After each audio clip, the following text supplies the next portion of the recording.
lanzamiento del informe insignia del BID. Confianza, la clave de la cohesión social y el Welcome crecimiento en América. to the launch of the IDB Flagship report, Trust, the Key to Social Cohesion and Growth in Latin America and the Caribbean. The event will be in Spanish with simultaneous translation into English. In the world icon at the bottom of the Zoom menu, you can choose your preferred language. And simultaneous interpretation, it's available. Please use the word icon at the bottom of the Zoom menu and choose your preferred language. Nos complace tener al presidente del We BID. are pleased to have President Mauricio Claver Caroni for the opening remarks. President Claver Caroni, you have the floor. Good morning, and thank you for participating in this important event announcing our annual flagship study on trust and the role that trust undeniably plays in the success of all of our countries and in our development work. Around the world, a lack of trust is inhibiting inclusive, sustainable growth and is undermining long-term development goals. Unfortunately, the evidence shows that trust is lower in Latin America and the Caribbean than in any other region of the world. These results mean that there's more work to be done to improve trust, and that's where the IDB can play an important role. At its core, trust is based on an inherent understanding between governments and its citizens that there's going to be responsiveness and accountability. Unfortunately, we're seeing an erosion of this critical factor throughout our region that fundamentally slows our combined efforts to ensure an economic recovery and active citizen participation in democratic processes. Interpersonal trust provides the foundation for society, and without it, democracy weakens, arbitrary regulations flourish, entrepreneurship wanes, economic growth slows, and individual well-being declines. Where trust is absent, economic informality is high, and the willingness of individuals and organizations to obey the law is low. However, our region has a powerful new incentive today because of the historic need to rebuild and because of the unprecedented demand from citizens to meet their need for a post-pandemic recovery. Restoring trust by addressing the problems that diminish it, such as corruption or lackluster government responsiveness, will unleash immense opportunities for economic and social development. We should strive to ensure that increased public spending achieves its goals with the provision of adequate and fair access to basic services, with equal access to government and processes, and an open and free environment to share views and share opinions. Increased trust will empower private sector engagement from small business owners to major corporations and institutional investors who are essential to meet and overcome today's challenges. But let's be clear. Any country that wants to attract private sector investment and secure robust socioeconomic development must accept a simple fact.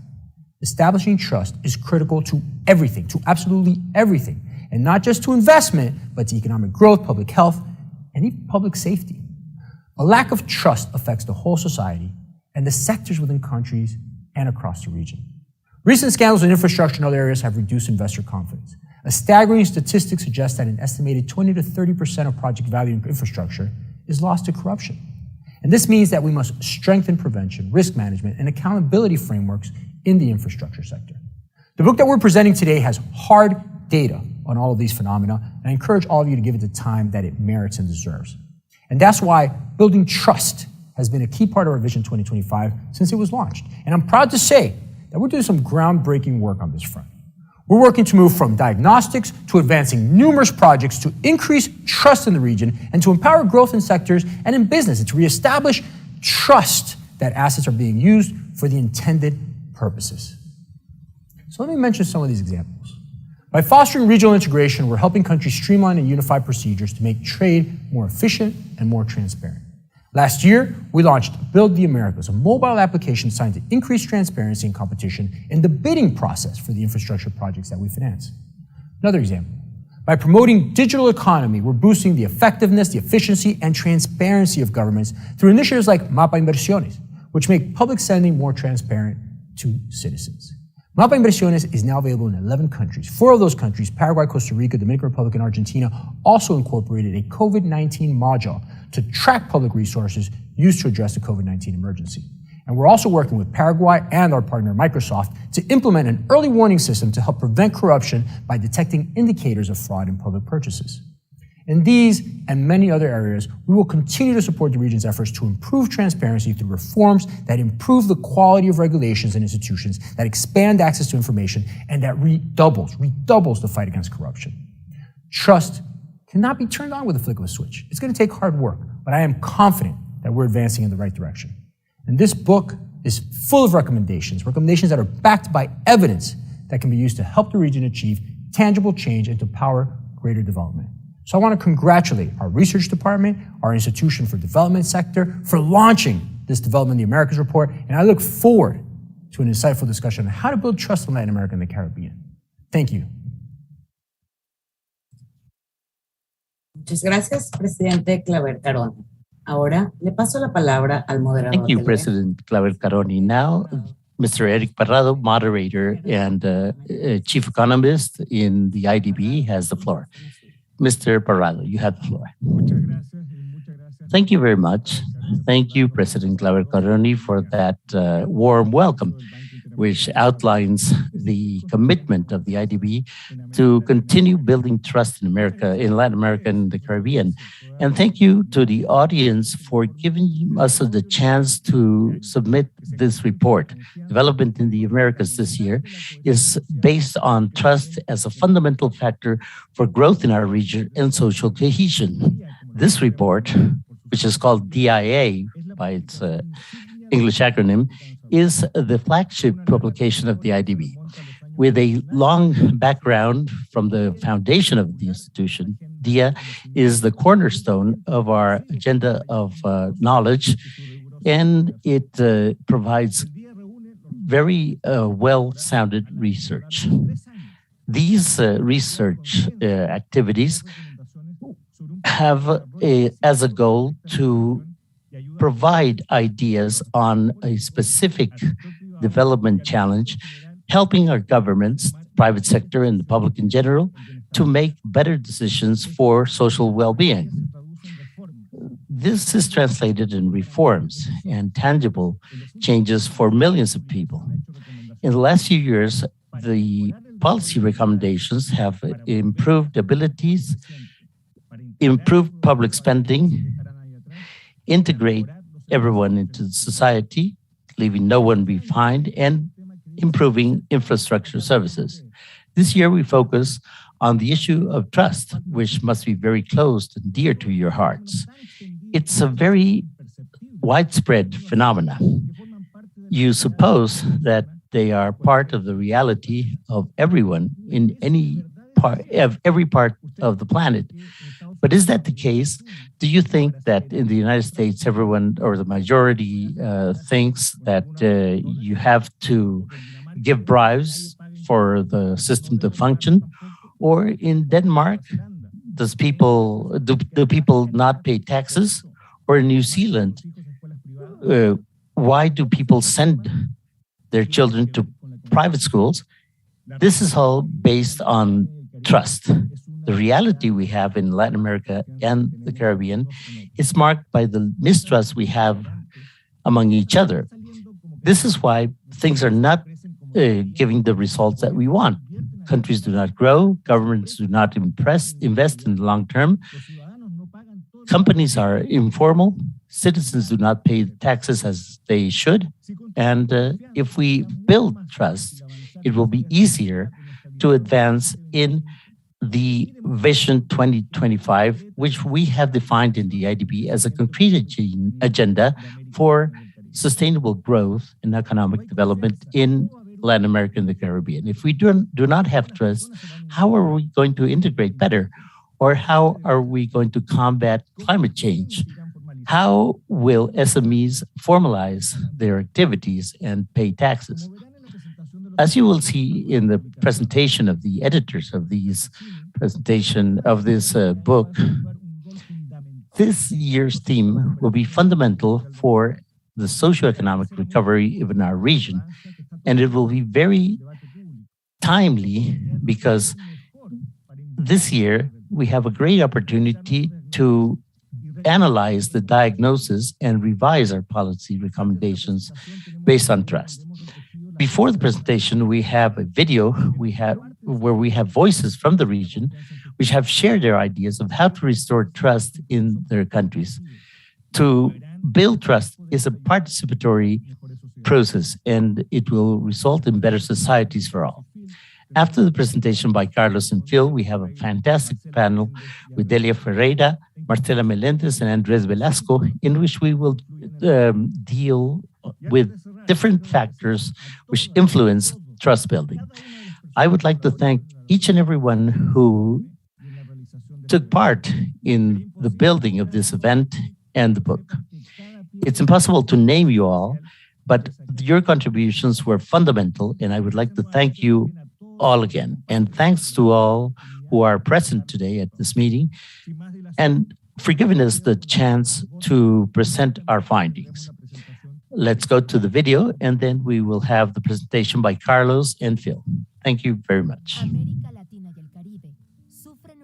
Latin America and the Caribbean are facing a crisis that people talk about, a crisis in our ability to believe that others will do the right thing, a crisis of trust. Trust between people, trust in institutions, trust between companies and governments. This crisis slows down innovation and economic growth. It leads to informal employment, and it hinders public policies geared towards curbing crime and fighting against climate change. Without trust, democracy weakens. At the IDB, we want to talk about trust, and we want to overcome this crisis together. We asked people across the region, how can we restore trust? And this is what they said. Humanity has made impressive achievements, and all of this is due to our ability to cooperate, because cooperation facilitates exchange of information, technologies, ideas, and working together. It's fundamental. Trust is built together. We can trust in each other when there is respect, integrity, empathy, and reciprocity. And we can discover through this process that we have something in common. It's time to honor your word, to make it count for you and for everyone. Governments should encourage community leaders to participate in decision-making and build trust together that way. Communicate clearly, transparently, and directly with the public. And this is precisely the challenge we're facing in Latin America, to regain trust in our institutions and governments so that we can work together with them to improve our living conditions. It's time to create the change that begins with you. If we succeed in restoring trust, our societies will come out stronger. Citizens will be able to trust in the state, companies will be more innovative, and together we will be able to build societies that are more inclusive, resilient, and just. Learn more at iadb.org/DIA Trust.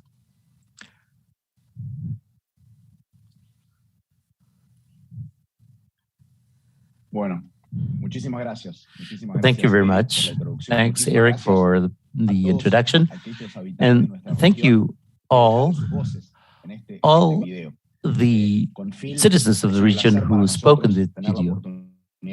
With Phil, it is a pleasure for us to submit this research work, which summarizes many years of research together with colleagues in the bank.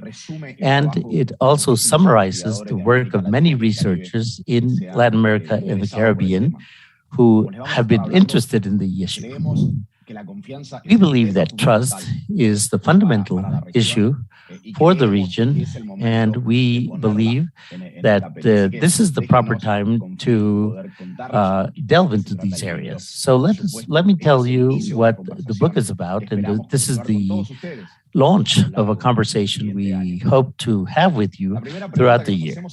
The first question we ask ourselves is why a day of or a DIA of confidence and trust in citizenship.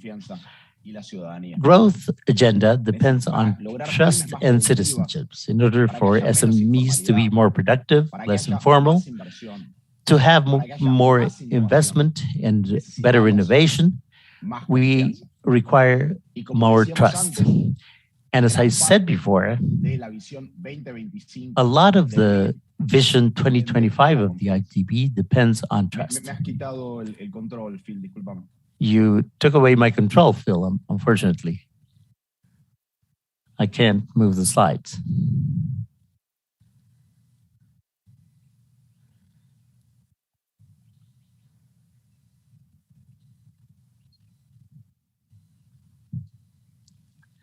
Me tienes que volver a dar control, Phil.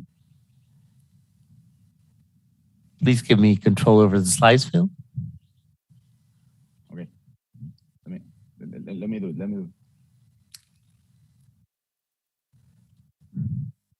Ok. Disculpen por el glitch. Entonces, sorry for that glitch. ¿Qué es la clave? La clave es que So, decíamos que con mayor confianza the key is better trust, because that will translate into better income. And in many of the graphs that we are going to show you, lack is always in the corner of low trust, low growth, or in the corner of low trust and low productivity. And this is what we will see throughout the presentation, and we see that throughout the book. As Eric was saying, we are facing a trust crisis, and this produces great problems in the region, such as the problem of endemic low growth and low productivity. Our argument, which is somewhat new, is the relation between trust, citizenship, and inclusive growth. The line from trust to inclusive growth has been seen in literature. There are many articles that show the relation between trust and growth. If we do not have trust between companies, for example, there won't be good transactions. And if there's no trust, there won't be economic agreements that are beneficial to all. But without growth, we also cannot have citizenship that is strong citizens. If we think that others will take advantage of us, we will not join together to create a society that will generate public goods and strong institutions that we need in the region in order to grow. This is something we will analyze, and each of these arrows will be discussed in the presentation. It's important to give examples of this trust crisis. As you can see in the graph, Latin America is the region with the lowest trust among people. We do not trust our fellow citizens. 1 in 10 persons in Latin America thinks that he can trust the others, the rest of the citizens. And this is in contrast with developed countries where 4 out of each 10 people can trust their fellow human beings. This is not new.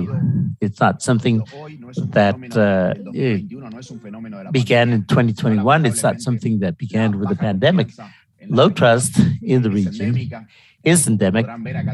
As you can see here, we have 40 years of data where we show how Latin America and the Caribbean is below the rest of regions of the world. It's below the rest of the entire planet when it comes to interpersonal trust. Unfortunately, trust is not only low, but it's still declining, and this is worrisome. But it's also an opportunity. It gives us an opportunity to recover trust in the middle of our activities and as an objective of public policy. Unfortunately, and linked to this, and this is discussed in the book, trust in government is also very low. Trust in government in Latin America and the Caribbean is the lowest in the among all regions of the world. And this is not something that we can say is causal. The relation between interpersonal and government low trust is very interrelated. We have analyzed these phenomena separately. There have been many analyses in Latin America on low trust in government, but we do not realize that this cannot be separated from the low trust in our fellow human beings, because it's very difficult for us to trust the government if we do not even trust the rest of the citizenry. Because I need the rest of the citizens to exert control. I need to be sure that the rest of the inhabitants of my country will be able to kick out of office those who do not fulfill their promises. I need a civil society that is organized in order to trust in government, to trust that the government will be held accountable. But I cannot trust in citizens if I do not trust in government as well. It's very difficult to trust that no one will steal my resources if I do not trust that government institutions will take care of my savings, for example. If I cannot trust that the banks will not take away my savings. So there's a one-to-one relationship between interpersonal trust and government trust. This is why we need to work in both sides of the equation at the same time. Why do we have low trust in the region? The lack of trust in the region and the lack of citizen spirit in the region is something that prevails in Latin America. It's difficult to trust that we will be able to gather with others to take care of public goods. Persons, enterprises, and governments take advantage of us, and they act in a way that is not favorable to our interests. This is something that we see a lot in Latin America. And how is that translated into citizens? People do not contribute to a prosperous society. They evade taxes. They accept bribes and they produce bribes. They condition the vote to private benefits. Unfortunately, that is our situation in Latin America, as Eric was pointing out before. So why is trust so low in Latin America and the Caribbean? Why is it lower than in the rest of the regions of the world? Let's go back to fundamentals. Trust is the belief that other individuals, companies, the government will act in favor of our benefits. This is better when people have less information on the behavior of people and governments. If I don't know what others are doing, if individuals know that a trustworthy behavior is not rewarded, well, then they have no incentive to behave that way. And also, it's difficult to trust in that misbehavior will be subject to sanctions. So if there is an asymmetry of information, if a person has more information than his fellow being, that produces mistrust. And it's also better or easier to misbehave when there is this asymmetry of information. So asymmetries of information translate into asymmetries in power, because some people have more power than others. It's difficult to control public behavior. If we have differences in information, asymmetries in information, and asymmetries in power, this will produce in Latin America and the Caribbean a lower trust in our fellow citizens, because we have not been able to integrate institutions that generate information and that sanction those who misbehave or behave in an opportunistic way.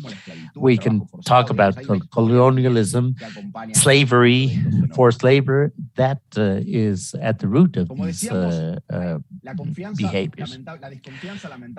Mistrust does not allow us to build citizenship, and this does not translate into strong public goods.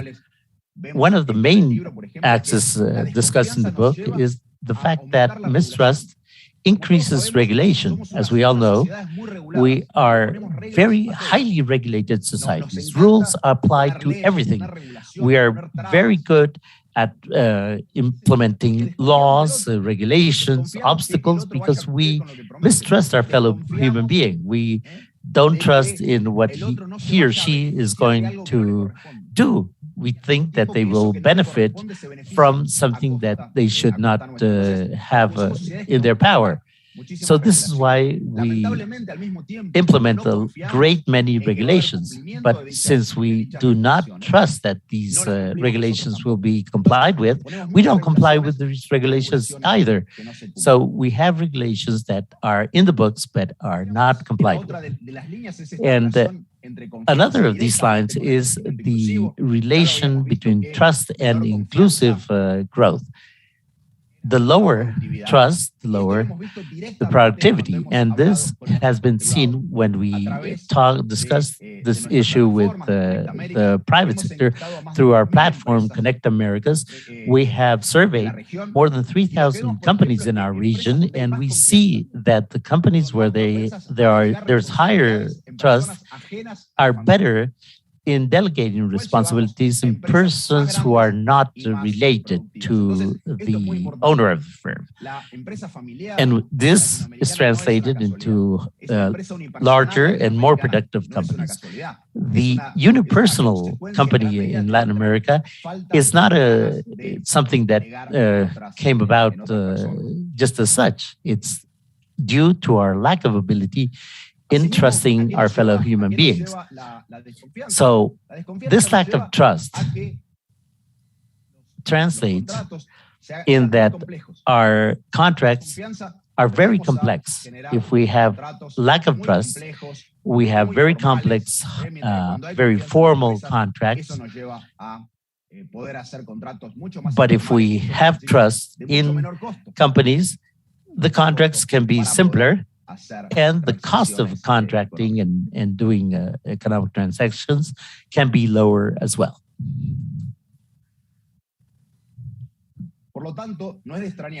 So it's not surprising that trust can produce better value chains. Trust in the region is very low in this area as well. We are in this corner of low trust and low participation of our firms in the regional and global value chains. If we do not trust other companies, it's difficult to produce partnerships and associations. If I don't think that the other company will fulfill its commitments, I can't partner with this firm. And this is why we have a much lower participation in international markets. Something that is extremely important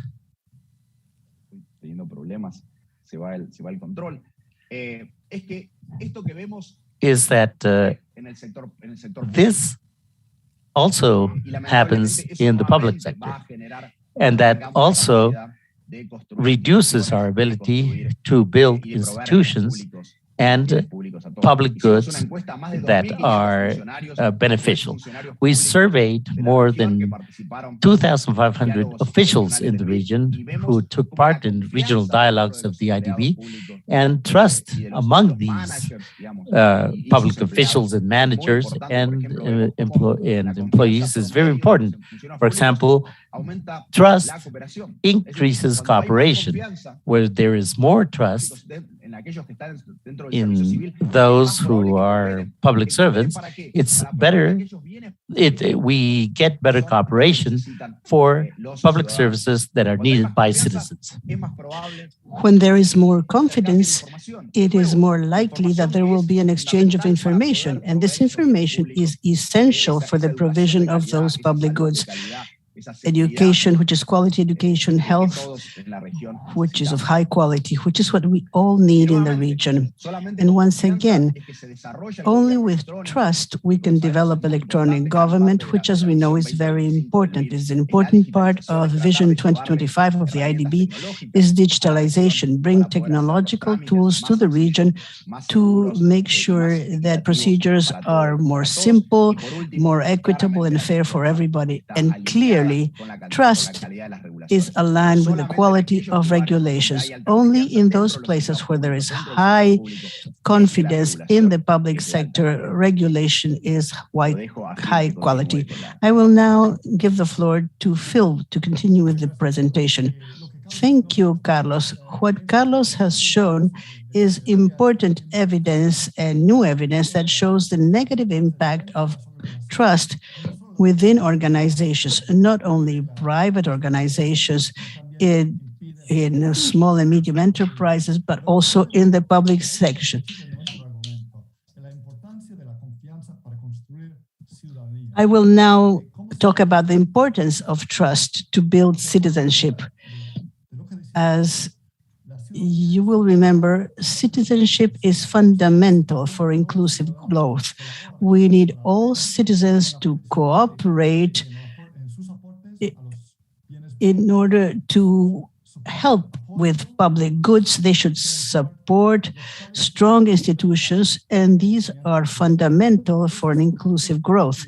And these are collective actions where what an individual brings to the plate doesn't count if he does not count on the support of others. So collective action demands trust amongst each participant. This is not a new idea, but the proofs that we're bringing perhaps is rather new. Tocqueville, the philosopher in the 19th century, and Putnam on the 20th century recognized that atomized citizens cannot demand better policies. And the part of trust is an important part of this atomization. Why? Because if people are separated, if they don't trust each other, they do not get together to vote for better policies, and they do not make their governments responsible for the failure and for the look for better benefits. So this is very important, which affects the social and political reality. One proof is quite nice. Some researchers had this rather new idea. They were thinking about distributing wallets full of cash in the big cities of the world and then trace how many of these wallets were returned to the owners. And what they found out is that in the societies that have more interpersonal trust, more wallets were returned. And as Carlos was mentioning, the countries of the region which participated in this experiment are in the rather low end of this graph, low confidence. So this is an experiment, but it does have some very important indicators for the behavior of citizenship, their citizenship, and what they do when there's low confidence. One of these indicators is the fact that where other people are willing to denounce crime, because the police cannot do anything against criminals if they are not aware of crime. If they don't know about it, they cannot act. So in order to contribute to public well-being, it is fundamental that crimes should be informed. But this, on the other hand, has a cost, personal cost, individual cost. So the willingness of people to incur this cost for the benefit of others is a citizenship act, but it all depends on trust, because what we have seen in the region and in the world is that when there is more trust in other people, people are more willing to inform about crime. The same logic applies to the decision of people and enterprises to respect norms and laws in the society. The entire society is behind a group of laws and regulations, but one individual, one corporation can use these laws or regulations for their own benefit in the detriment of others. So their decision to abide by these rules and regulations is a Citizenship Act. And what we have observed that this Citizenship Act, if it does not occur, it does occur more in societies where trust is greater. Another element that we point out in the book and which Carlos was mentioning is the importance of citizenship for the disposition of public goods. The people, why is trust related to the attitude towards public good? We surveyed thousands of Latin Americans and we asked them about their level of confidence in others. And we also asked them for their preferences with regard to the provision of education and safety. Amongst them, amongst the surveyed people who had a low level of trust, we found out that they were in favor or transfers for their own pocket so that they could pay themselves for education and safety. But those who had more trust in others, they were in favor of the public provision of these fundamental services. So trust has important repercussions in the demand that people have for public services. So when trust is low, the demand for public services is low, and then the quantity and the quality of public services is also low.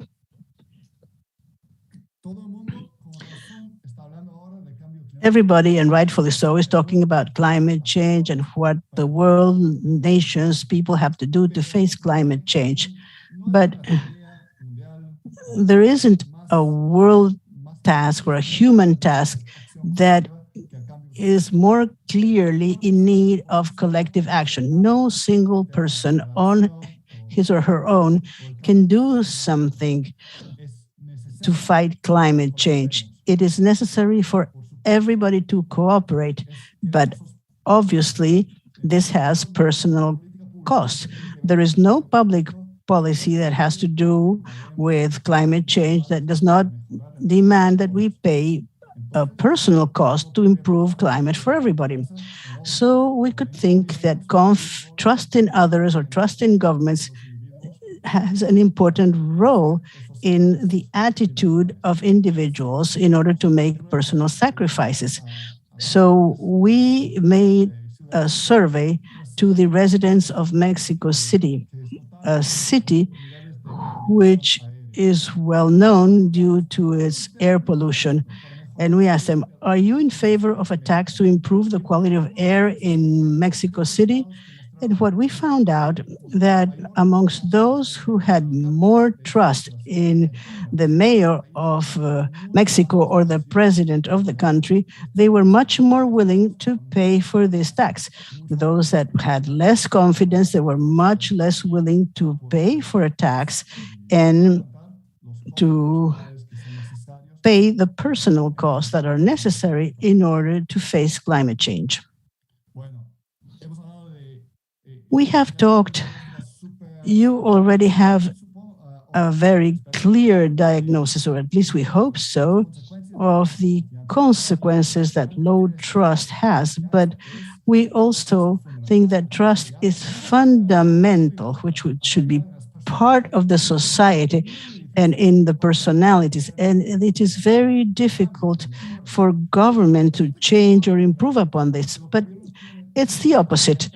Governments have a lot of tools to face a low level of trust. These tools or these strategies to build trust and citizenship are based on two pillars mentioned by Carlos. One is information. Those who are not well informed are more likely to believe that the others are going to take advantage of them. And this is correct because obviously if others know that there is ignorance about who is responsible for the poor situation in which you find yourself, then obviously they're going to take advantage of this ignorance. But even if you are very informed about the situation where that it prevails, people feel that they're powerless to believe, and this is correctly again, that others will take advantage of them. So what can be done about this? These are the reforms for institutional reforms, because any reforms to strengthen institutions has the goal of leveling the playing field for everybody, those who are powerless and those who are powerful. Everybody should play with the same rules and with the same possibilities to make progress. Which are the policies and the tools that can either inform or empower? There are a lot of tools: education, fairer application of rules and laws. And I will make a comment about some of them so that you can see how powerful they are and the importance of the tools the government has to face these problems. I will start with education. For several reasons, we are encouraging education in the region and in the world. It is very important. But in the case of trust, it has a very special place because the better educated individuals can distinguish very well amongst good luck, which can explain their situation, and good governance. Good governance can also affect their situation. Those who are less educated cannot distinguish so easily amongst these two, but the capacity to distinguish the responsibility that the government has on one situation generates more confidence on the government. And this is what we're trying to say. Trust in the government increases a lot in countries that have a higher level of education. Clearly, it is almost obvious to conclude that in a society where laws, contracts, property rights are applied in a systematic and foreseeable way, and they're the same for everybody, the level of trust increases. And we see that there's a very strict link between the rule of law, a fair application of laws to everybody, and trust. And there is a causality relation in both senses. The more the trust, the greater the support for strong institutions which guarantee the application in a systematic way of rules. But on the other hand, if the application of the law in an unfair way decreases trust. This all happens at a pretty high level, the highest institutions of a society, but at the sectoral level, there are also very many instances where trust can be improved. This is a very clear example. In the credit markets, as far as access to credit and to financing, trust is essential. And in order to resolve trust issues in credit markets, we have many options for reforms. And we, as the IDB, are helping countries, and countries are carrying them out. For instance, the lack of trust amongst the borrowers and the banks can be solved with guarantee funds. Problems amongst the SMEs and borrowers, SMEs which are allegedly less trustworthy as borrowers, this can be helped by providing data which is not traditional, and also the trust amongst new fintech borrowers and regulators. And we also have solutions for this. Countries have solutions for this. For instance, what is called sandboxes with regulatory companies so that people can work in closer contact with each other. We're also interested in building citizenship, but citizenship acts such as paying taxes, stay in the formal sector, it all depends on the guarantee that the government will be making everybody abide by their citizenship obligations. And governments have many possibilities to improve their systems and their institutions in order for this to happen. For instance, in an important issue on which the region and the IDB are working a lot is in taxation, because obviously there should be a fairer, systematic application of taxation, which increases the feeling of citizenship and the willingness to pay taxes. Let us go back to the fundamental issue, which is concerning all of us, which is trust in the government. A government can make promises, but in order to keep the promises, they have to rely on a public sector in order to be able to carry them out. But this capacity depends on basic elements of public service. And in order to improve trust in the government, it is of key importance that public acts must be modern and they must be able to meet their promises.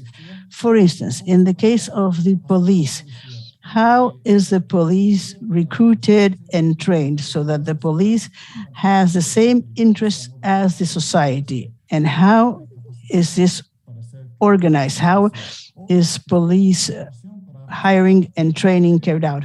Or systems to trace the performance of the police to make sure that the promises of safety which the government has made are being kept.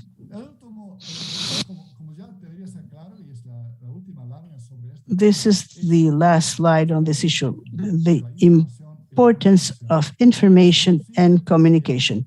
It is impossible for people to trust the governments when they do not know anything or when they know very little about the performance of governments. But how can they know about the performance of governments when information on performance is scarce or difficult to access?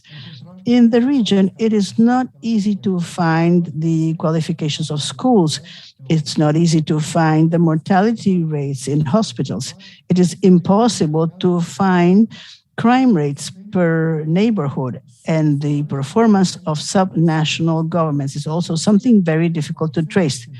Without this type of information, it is impossible for citizens to make governments responsible for their good or poor performance. And without this possibility to make governments responsible, it is difficult to have high level of trust. On the other hand, there must be political strategies which are focused on communication of promises. The governments have to make promises. They have to make more promises and communicate them, but they must meet and their promises and indicate that they have done what they promised to do. We have some examples in Buenos Aires and other places which have shown what is the effectiveness to promise something, to do what you promised and meet it. I hope that with these words I have convinced you, or we have convinced you in the first place, that trust is fundamental for the region, and second, that the region has a lot of tools to improve trust and to deepen trust precisely to meet these very important goals, such as building social cohesion and also citizenship and growth in the region. With those words, thank you so much. Thank you so much, Carlos and Phil, for your presentations, which is a very brief summary of the content of the report and the content that this book chapters has. And what we're trying to tell you is the excellent opportunity that trust brings to the Latin America and the Caribbean. If trust becomes a goal, this can accelerate employment and growth, and it is very possible that we will have vibrant democracies. To fight climate change, which is one of the objectives for the region, depend exactly on trust. The agenda is not a simple one, and as Phil and Carlos said, we require to fight in several fronts at the same time. There are no easy solutions, there are no magic solutions, and in order to talk about the role of trust in our countries and the development that we can do together, we have three deluxe panelists. I always say that, but our panelists are really deluxe. We have Marcela Melende, who is a chief economist for Latin America in the UNDP. She has always shown great interest in improving public policy, generate more growth in fair and inclusive societies in Colombia, her native country, and when she worked in international institutions, including the IDB. Marcela is joining us from New York. We have Delia Ferreira, who is the president of International Transparency. Delia is a fighter for these causes in several organizations of which she belongs in the board of governors. Delia is a synonym of the fight against corruption. Delia is joining us from Buenos Aires. And last but not least, we have Andres Velasco, who is a great and close friend. So I greet him. Andres right now is the director of public policy of the London School of Economics. And before that, he was Minister of Finance in Chile and professor at Harvard and New York universities. Andres is joining us from London. So welcome to all three of you to this discussion panel. And in order to start with our discussion, I am going to make the first question to Delia. And the first question is that in some way the report shows us that the transparency and trust are important to reduce asymmetries. Nevertheless, this greater transparency may not increase confidence if at the same time the power asymmetries are not reduced. Do you think that we have been naive because we have not shared the power asymmetries? Is this a good explanation to tell us why there is more mistrust and apathy in the region? Thank you so much for the invitation. My congratulations to Carlos and Phil and all the co-authors, and a special mention to the designer of the book cover, because he has really shown the important element, which is the reconstruction of trust. This has always been essential. We have been working on this for 20 or 30 years, although not many people listened, but it is more than ever after the pandemic crisis and the need to rebuild better. This is really even more important than ever.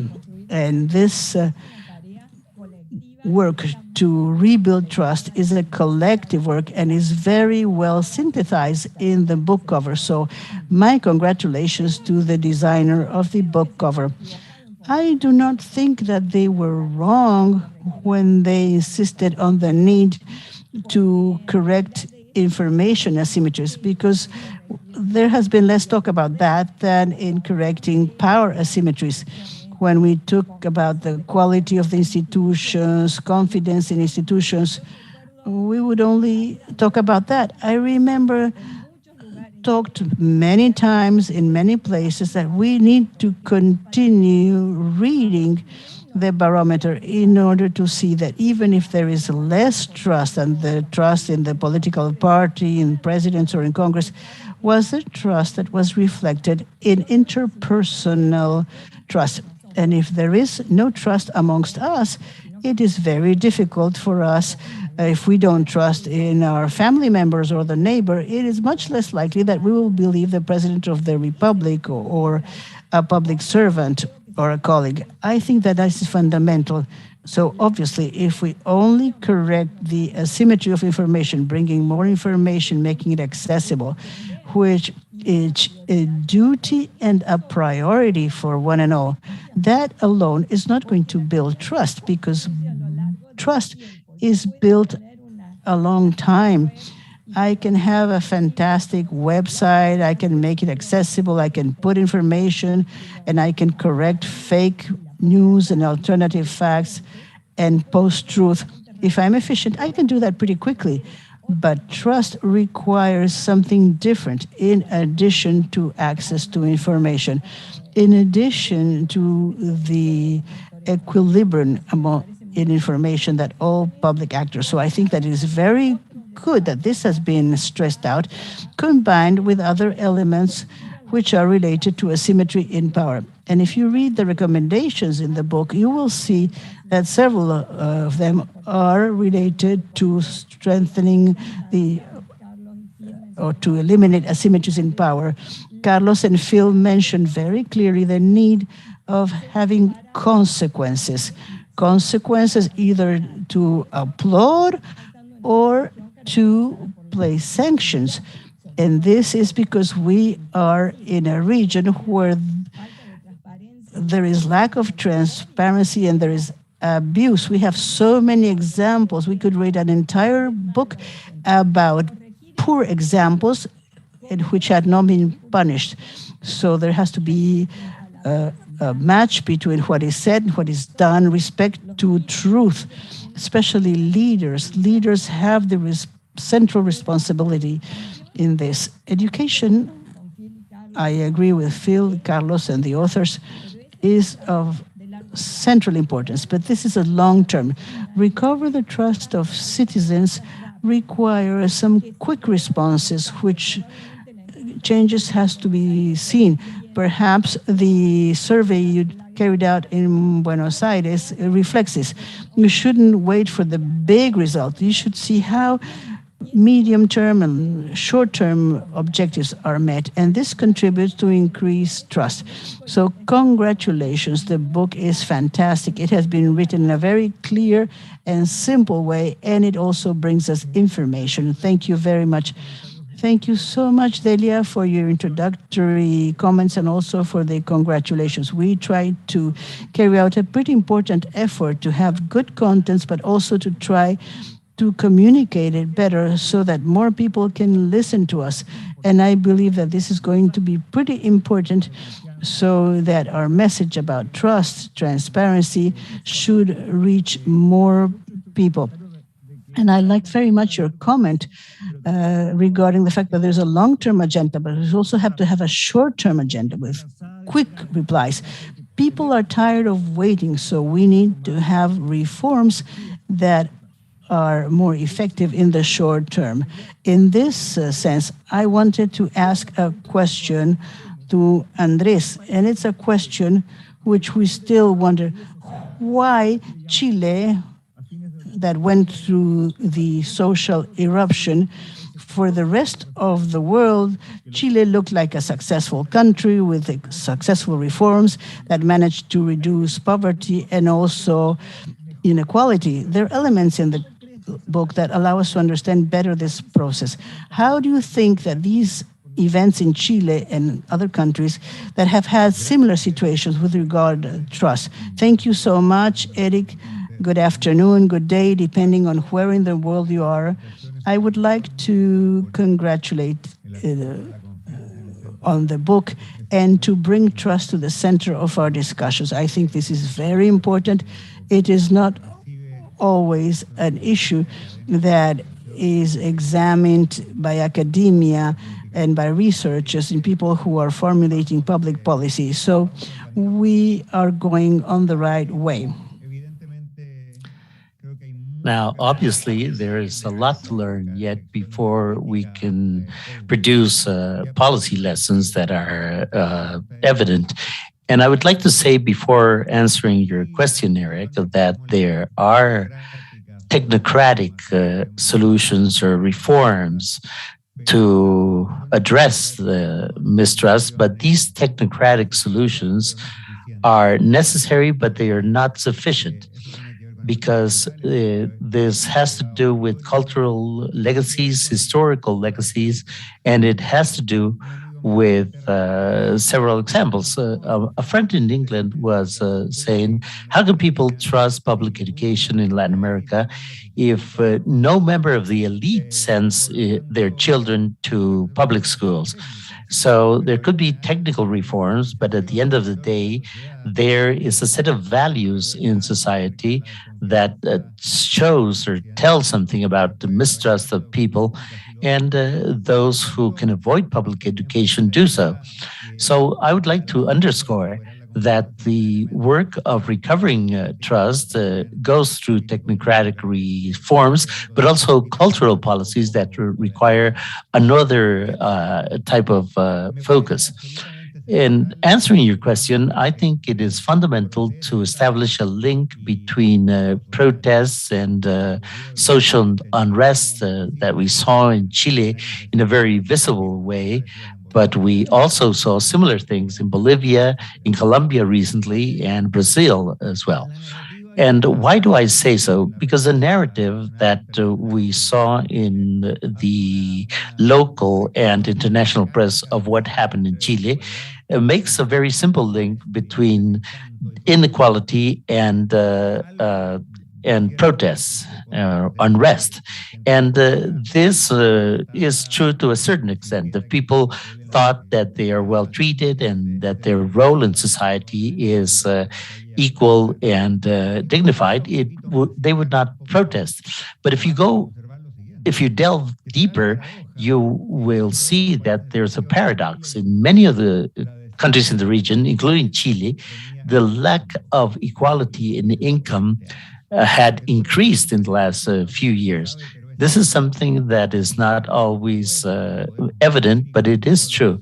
We can measure it and we can produce a lot of footnotes in these statistics, but the Gini coefficients published by the IDB or the IMF or the World Bank suggest that in all regions, inequality had been decreasing. Between 1990, when democracy was restored in Chile, and 2019, where we have the protest, Gini had lowered by 11 points, which is quite a lot. This does not mean that Chile is a just and equitable society. It is not. But as policymakers and social scientists, we have to ask ourselves other questions. First of all, is that the inequality in that is important, the inequality in income? And second, if it is the inequality in income, why, in spite of the reduction in inequality, people were much more bothered by these inequalities, and this is why they took to the streets.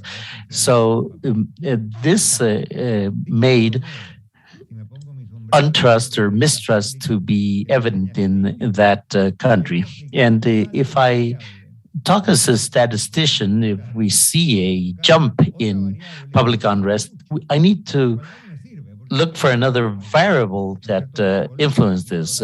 Inequality has been present since the days of the Spanish occupation. So something else must have changed. And what changed was trust. An extraordinary fact, if I look at Latino Barometro or other surveys in Chile, the drop in trust in political institutions in Chile and also non-political institutions, government, Congress, political parties, but also in the public church, the armed forces, the police, the unions, that trust collapsed in the 2 or 3 years before the social eruption. And that can start to explain what happened in Chile and also in Colombia. A middle-class person whose personal and family situation has been improving slowly but surely, because they might not have a guaranteed education and they don't have medical insurance, unemployment insurance. So these are people who live in great tension and uncertainty. And if that person thinks that government institutions are doing a good job in favor of the citizens, well, people can live through these uncertainties because they believe that their children will have better results. But when it comes to a point where the people conclude that the government, political parties, the police, etc., are not working for them, but for their own interests, well, they say, why am I to support these uncertainties in my day-to-day life if tomorrow will not be better than the present? And this is where mistrust and social unrest become evident. And what I say is not an observation in passing. As I have been researching this, and if I delve in a more econometric way, on this issue, there are evidences that link these social outbursts with the lack of trust. So that would be the diagnostic, and this is where I will stop.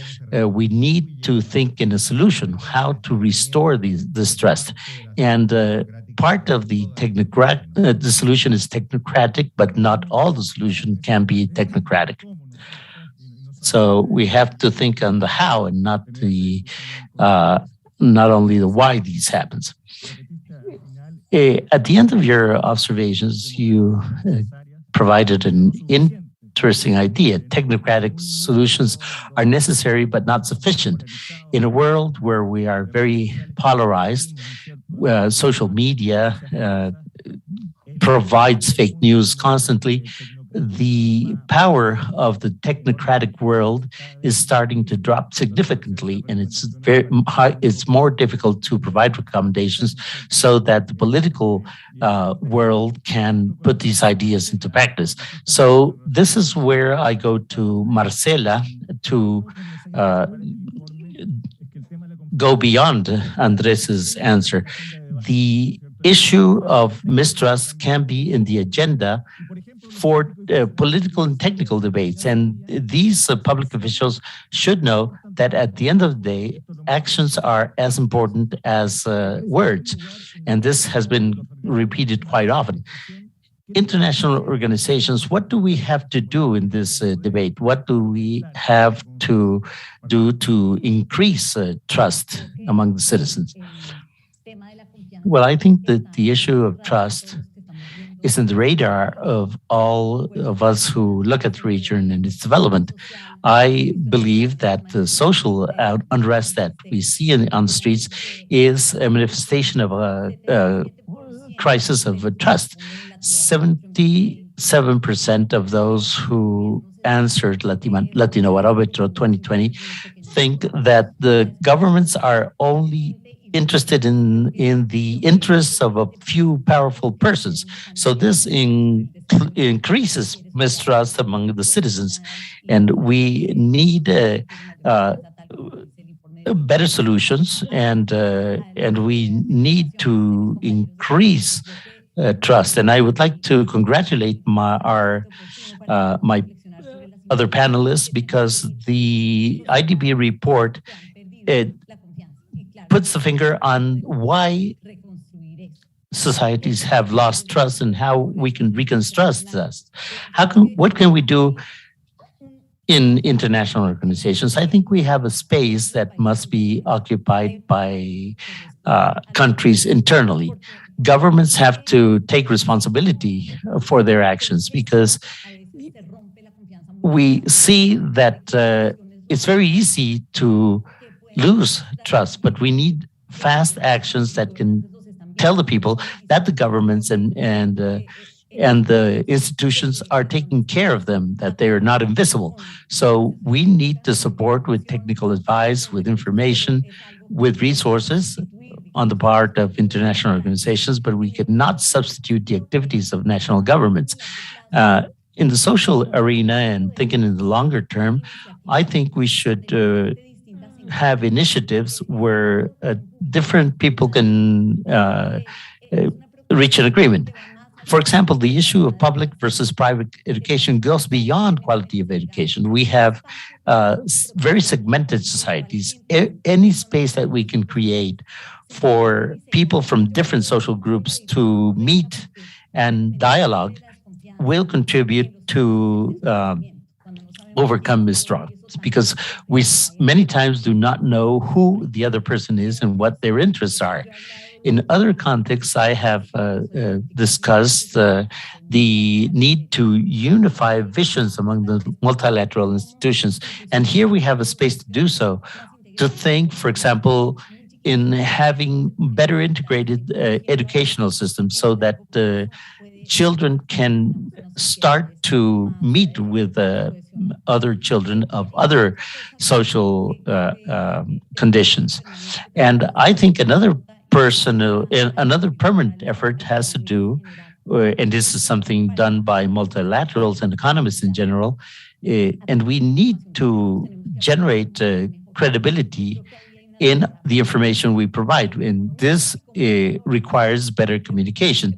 We have to foment that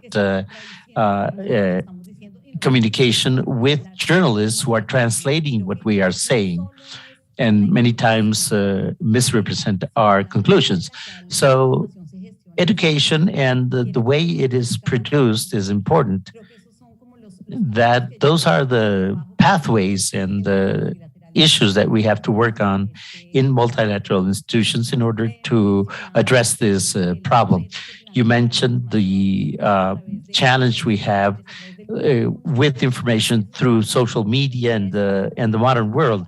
This is something that worries me, and it's a global concern. We still do not know how to control these new technologies. They are very damaging, and they increase mistrust in children or persons who are waiting for the like or the retweet. And this is a very negative dynamic. This is something that we have to explore jointly, because it is something that is producing very negative results for our societies. Yes, I agree. This is a very important issue, and we should study it further in order to see what messages we should transmit and what channels we have available to reach our youth. Another thing that is important is the issue of having local initiatives. I would summarize it in one sentence: to be in the shoes of the other, but first of all, trying to think in solutions for the rest of the society. And I think that is also very important in this panel. But let's go now into the issue of how. And this is where I would like to address Delia and ask her the following. In order to increase trust in our institutions, what reforms do you think the countries of the region should implement to increase transparency and accountability so as to have a greater trust? It's a difficult question, and I don't think we are just starting. I think we have made a lot of progress through time. Transparency has been working in the region with other organizations for more than 30 years, and we have made progress in the field of access to public information, transparency in procurement, digitalization has contributed, although it is not a guarantee of success. It can involve risks as well. And I think we have to continue to work on this in this arena. But as Andres was saying, this is not enough. If we have wonderful webs with great information and we make them accessible to people and we communicate well, as Marcela was saying, and we show good statistics to journalists, and these statistics cannot be shown as negative by other statistics, because the citizen does not know who to trust, whether the government that says one thing and the IMF that says another. And this has to do with trust in what is being said and coherence in our message. But another issue that is fundamental is to guarantee that we have a unity in purpose. In why, instead of showing scandals, why can we not show good actions and good results. And many politicians are honest.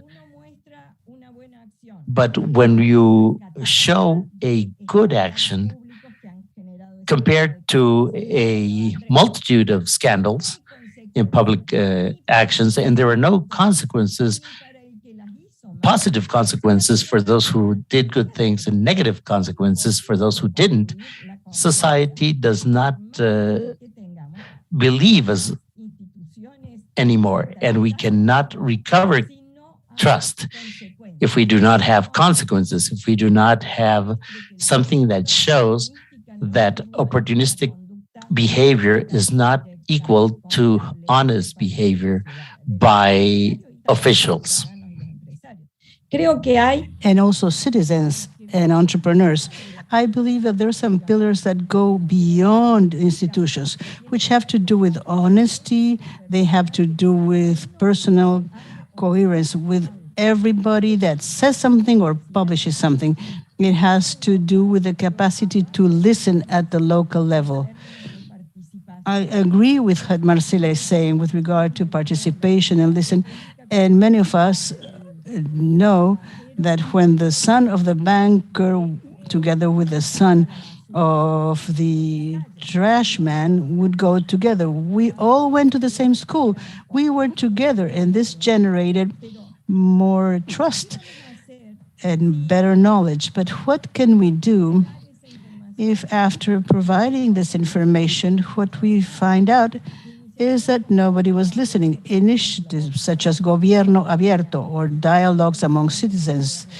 And there is a lot of talk about renewing social contracts and social pacts. That is impossible if governments only convene citizens. They ask 3 questions, they offer them a coffee, and then they neither listen nor reply. That citizen is not being happy just for having been invited to a meeting, or the social society, the civic society is not satisfied. There has to be a reply. And this has to do with respect to others, respect to those who wear different shoes. And respect is very important, and governments have a greater responsibility with regard to this respect. Perfect. Well, and now I will talk about social contract. Marcela insisted a lot on this issue. Marcela, how can we come to an agreement? How can people who are so different, who should be sitting around the same table, who should reach an agreement, how can we come to an agreement? You have thought this out quite a bit, so I would like to hear about your vision. How can we come to an agreement in long-term challenges with political cycles which are very short?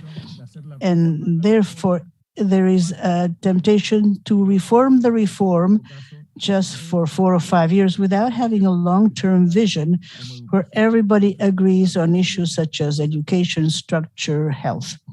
Marcela.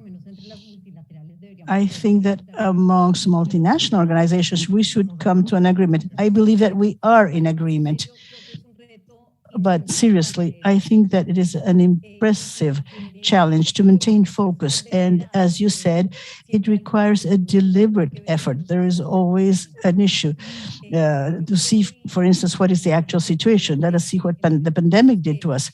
I have reiterated this in several forums, that this crisis should also become an opportunity, because it has shown very clearly some of the issues that need to be fixed, where the region was very poorly tooled. I always like to choose priorities and insist on priorities. The list of things that we would like to fix is a very long list, but perhaps we should choose our fights in order to maintain focus in the long term and to insist. I wish I had the right answer and I would be able to tell you how to build social contract.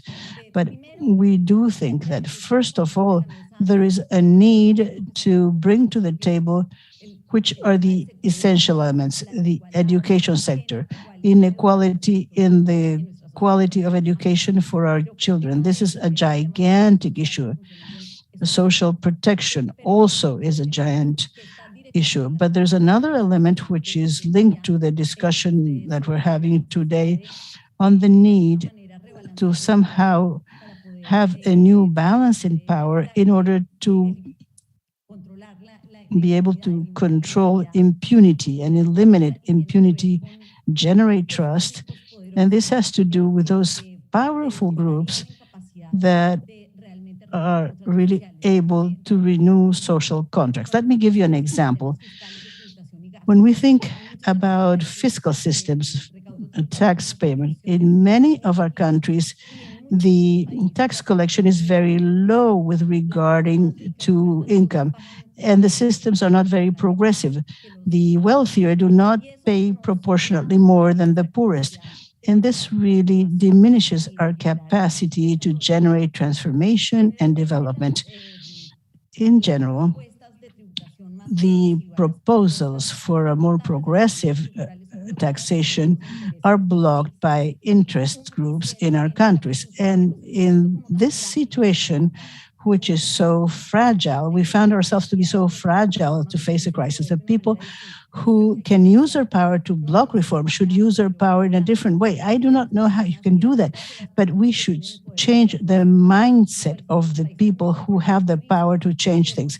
Not because they're being altruistic, but because we have been shooting ourselves in the foot. I believe that our societies are not working well because they have allowed for excessive levels of inequality and because this has resulted in a very poor growth dynamic.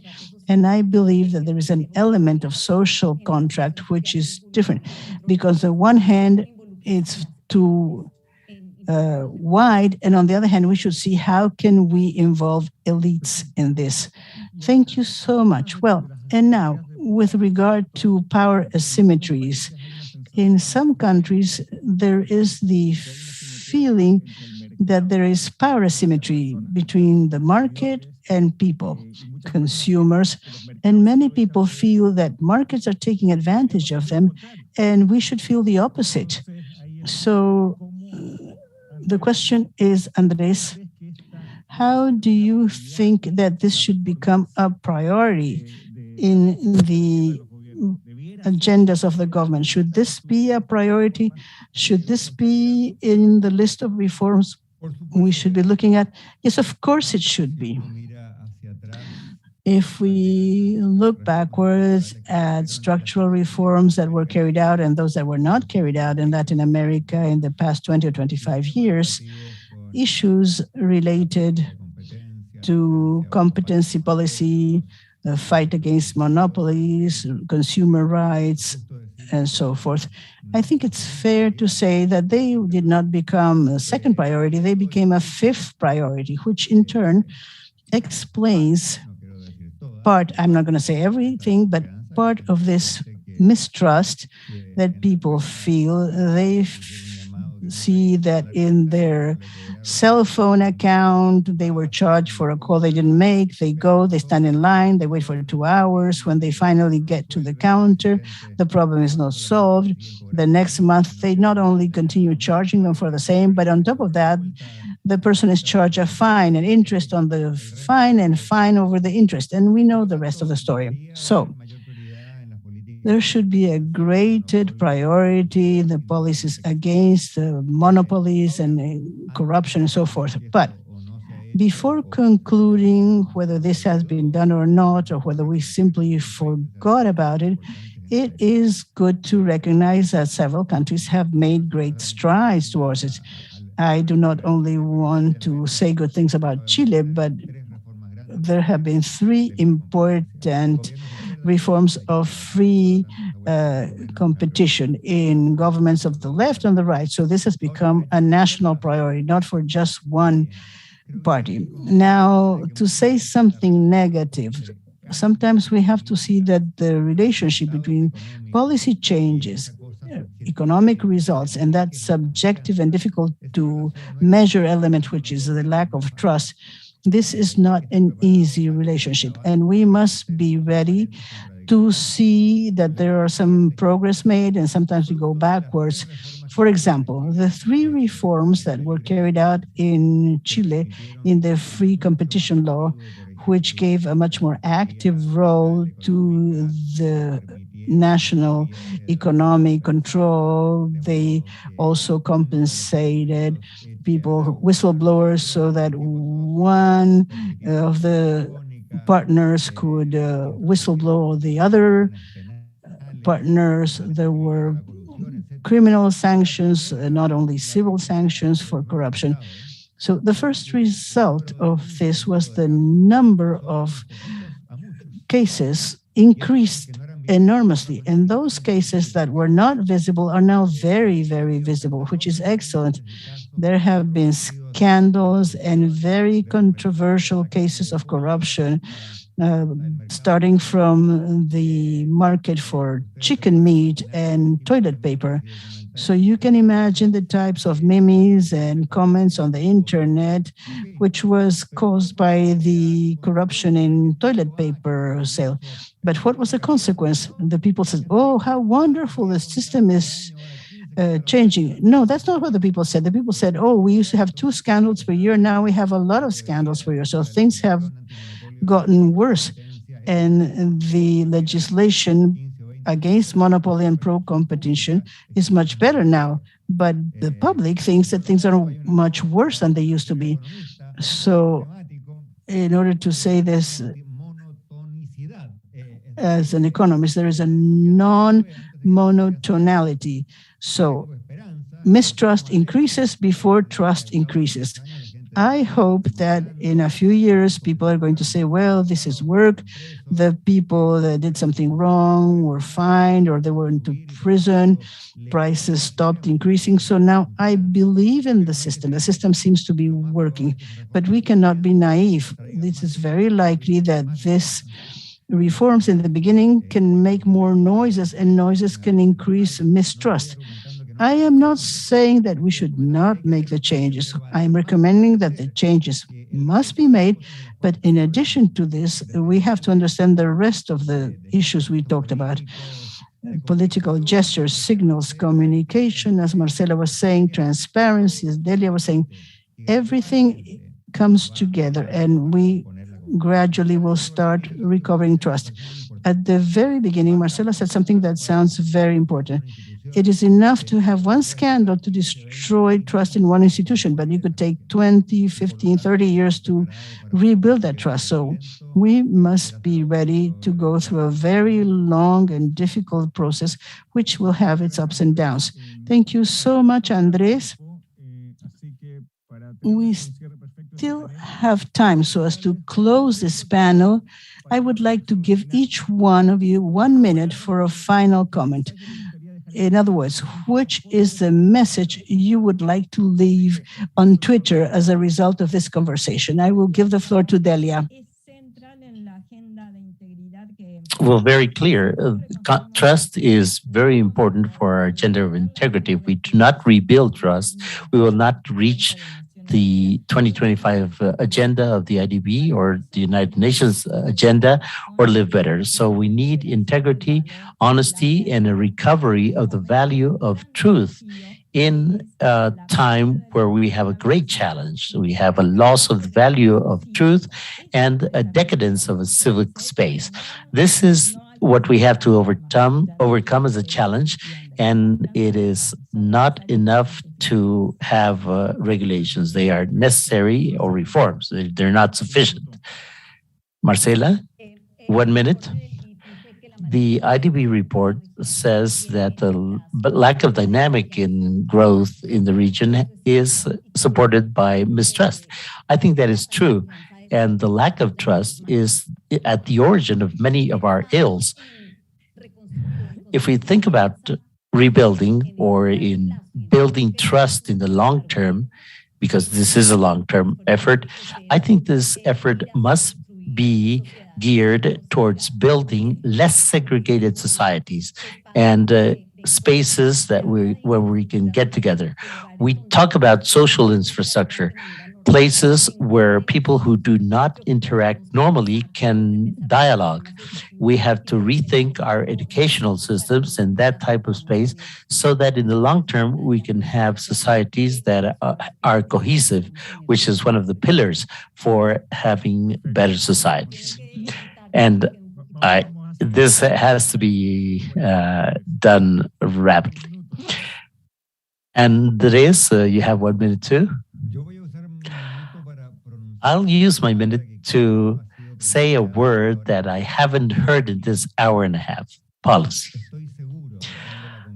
I am sure that part of the recent mistrust in our societies has to do with the deterioration of politics, political institutions that are not functioning, political parties that are fragmented and weakened, inoperant congresses, and the perception of many people, it's easy to understand why, that politics is made by men, mostly men, that talk a lot, they make a lot of noise, but they do not get results. But if we do not have good policies and politics, societies cannot make progress. So political reforms are important in our shopping list. We have systems of elections that are extremely proportional, that lead us to fragmentation of political power and the proliferation of very small parties. We have an incapacity to govern and to reach agreements. If we do not fix politics, we will not be able to fix trust. Political economy is indeed very important in this era. On behalf of the IDB, I would like to thank Delia, Marcela, and Andres for this dialogue. It was extremely useful. We learned a lot from each other, and hopefully we will continue the dialogue, because this is only the beginning of what we are discussing. And I would like to invite the entire audience to reflect on this issue and to be part of the rebuilding of trust in each of your countries. Thank you very much, and we'll see you next time.